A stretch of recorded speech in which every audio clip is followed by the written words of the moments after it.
Offroadai tikrai per akis. X5, GLE, ML, Kuškė ir taip toliau, jie vadinami džipais, bet iš tikrųjų jie yra paprasti visureigiai.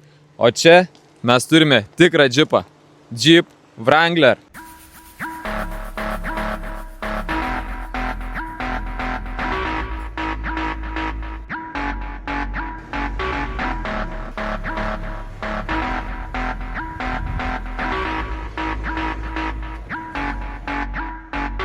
Prieš jūs turime 2016 metų Jeep Wranglerį. Tai automobilis, kurio dizainą atpažinsi iš tolo. Papiktintos apvalios lempos, aštrios kėbulo linijos. Tai duoda suprasti, kad automobilis tikrai turi savitą charakterį.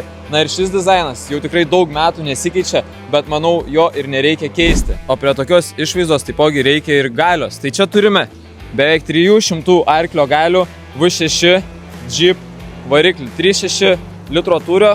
Ir šis variklis jau tikrai turi užsitarnavęs savo vardą. Būtent dėl šios 4x4 ratų sistemos Wrangleris yra gavęs legendos vardą. Tai automobilis žmonėms, kuriems nereikia tik transporto priemonės.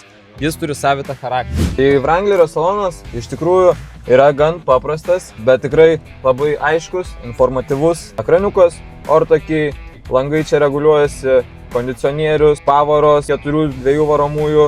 Mūsų pavarų automatinė dėžė, rankinis, čia turime viršui kolonėlės, turime kur įsikibti, jeigu važiuotumėm per gerą offroadą.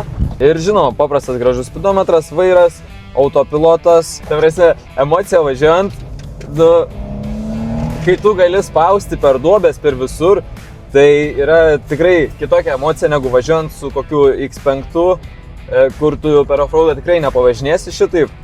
Tai šitas džipas yra tikrai tikras džipas ir drąsiai su jo galima lėkti ir offroadu, ir taipogi labai smagiai važiuojasi gatve. Šis Wrangleris turi apie 200 000 km ridą, jo kaina yra 22 000 eurų, galime suteikti leasingo paslaugas, gali keisti savo seną automobilį, taipogi galime suteikti mango, draudimą nuo gedimų, tad ieškai kažko kito, šis variantas gali būti kaip tik tau.